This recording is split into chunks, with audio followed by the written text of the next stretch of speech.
బంగాళాఖాతంలో ఏర్పడిన అల్పపీడనం కారణంగా ఆంధ్రప్రదేశ్లో భారీ వర్షాలు కురుస్తున్నాయి.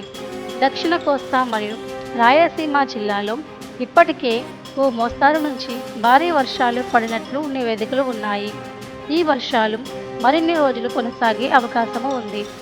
రాష్ట్ర విపత్తు నిర్వహణ సంస్థ ప్రకారము ఉత్తరాంధ్ర జిల్లాలో నేడు మరియు రేపు తేలికపాటి వర్షాలు కురవవచ్చు. కొన్ని ప్రాంతంలో పిడుగులు పడే అవకాశం ఉందని వాతావరణ శాఖ వారు హెచ్చరించారు. గత కొన్ని రోజులుగా కృష్ణా, ప్రకాశం, నెల్లూరు, కడప, బాపట్ల జిల్లాలో భారీ వర్షాలు కురిశాయి. ఈ వర్షాల వల్ల పంట పొలాలు మరియు రహదారులు నీట మునిగాయి. ఉదాహరణకు కృష్ణా జిల్లా పెదవటపల్లిలో 68.9 మిల్లీమీటర్ల వర్షపాతము నమోదైంది. ప్రకాశం జిల్లాలో స్థానికవరంలో 65.2 మిల్లీమీటర్లు, ఎర్రగొండువానిపాలెంలో 62 మిల్లీమీటర్లు వర్షపాతము నమోదైంది.